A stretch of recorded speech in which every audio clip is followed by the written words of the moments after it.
I thought being still would bring instant peace, but what actually happened shook me in ways I didn't expect. The idea sounds simple. Just stop, be still, trust God, let go. But when your mind is racing, your chest feels tight and your thoughts won't slow down, being still can feel impossible. It almost sounds like advice meant for someone else, not you. I reached a point where I was tired of the anxiety, tired of overthinking every small thing, tired of praying and still feeling restless. I kept hearing that phrase over and over again. Be still and know that I am God. People said it like it was the answer to everything, but no one really explained how to actually do it. So I made a decision. For the next 7 days, I was going to take that verse seriously. Not just read it, not just hear it, but actually live it. Day 1 was frustrating. I sat in silence, expecting peace to just show up. I closed my eyes, tried to focus, tried to pray, but within seconds my mind started running. Thoughts about everything, things I needed to do, things I should have done, worries about the future, regrets from the past. It felt louder than ever. It made me realize something uncomfortable. I wasn't used to being still at all. My life was full of noise, not just physical noise, but mental noise, distractions, scrolling, constant stimulation. Being still wasn't peaceful, it felt unnatural. I almost gave up that first day, but I didn't. Day 2 was different, but not easier. This time, I didn't try to force peace. I just sat there and told God exactly what was going on in my mind. No filter, no pretending, just honesty. And something shifted. Not dramatically, not instantly, but I felt a small sense of release, like I didn't have to carry everything alone for that moment. That's when I started to understand something.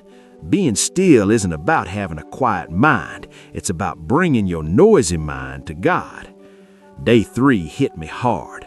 I started noticing how much control I was trying to hold on to in my life. Every worry I had was connected to something I couldn't control. My future, my health, other people, outcomes.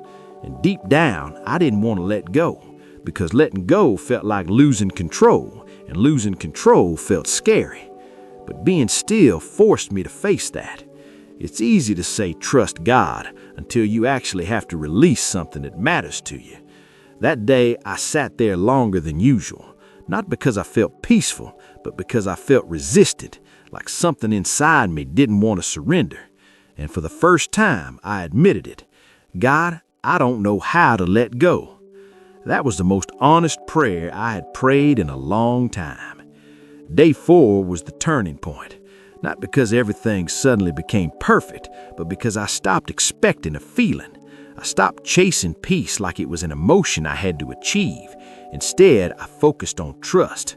I remembered that being still isn't about what you feel, it's about what you believe. Even if my heart was anxious, I could still choose to trust. That day, I sat in silence and repeated simple truths, not to convince God, but to remind myself, God is in control. I don't have to figure everything out right now. I am not alone. Something about that changed the atmosphere inside me. The anxiety didn't completely disappear, but it lost some of its power. Day 5 surprised me.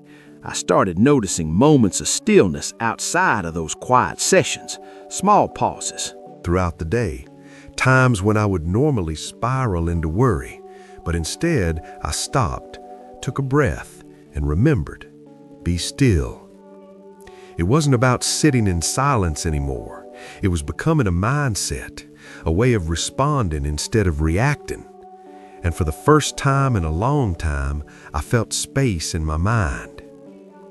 Day 6 was deeper. I realized that a lot of my anxiety came from trying to predict everything. I was always thinking ahead, always preparing for what could go wrong. But being still kept bringing me back to the present moment, right here, right now. And in that moment, I was okay. Not everything in my life was perfect. Not every problem was solved. But in that exact moment, I was breathing. I was safe, and God was with me. That realization was powerful. because anxiety lives in the future, but peace lives in the present. Day 7 felt different, not because I had mastered anything, not because I became this completely calm person, but because I had changed the way I approached my thoughts. I no longer expected instant peace. I no longer believed that something was wrong with me if my mind was still busy. I understood now that being still is a practice, a daily decision, a constant returning. It's not about eliminating thoughts, it's about redirecting them. And here's the truth no one told me before I started this. Being still doesn't always feel peaceful at first. Sometimes it feels uncomfortable. Sometimes it brings up things you've been avoiding. Sometimes it forces you to face fears you've been distracting yourself from. But on the other side of that, something real begins to grow. Trust. Not a surface level kind of trust, but a deeper one. The kind that doesn't depend on how you feel in the moment. I also learned that faith isn't passive. Being still doesn't mean doing nothing. It means choosing not to panic, choosing not to let fear take over, choosing to trust even when you don't have answers. That's active. That takes effort. And maybe that's why so many of us struggle with it, because it's easier to stay busy, easier to distract ourselves, easier to keep thinking and overthinking than to actually sit in silence and face what's inside. But here's what I would say if you're struggling right now. You don't need to have a perfectly quiet mind to come to God. You don't need to fix your thoughts before you pray. You don't need to feel strong. You just need to show up. Even if your mind is racing, even if your heart is anxious, even if you feel like nothing is changing, because something is happening even when you don't feel it immediately. Those small moments of stillness, they add up. They begin to reshape how you think. They begin to loosen the grip of fear. They begin to remind you that you're not alone in this. And maybe most importantly, they teach you that peace isn't something you have to chase. It's something you learn to receive.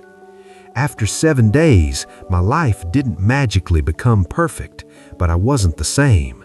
I had more awareness of my thoughts, more control over how I responded, more trust in God, even when I didn't understand what He was doing, and that made all the difference. If you've been hearing "be still" and feeling like it's impossible, I understand. I was there too. But maybe the goal isn't to become perfectly still.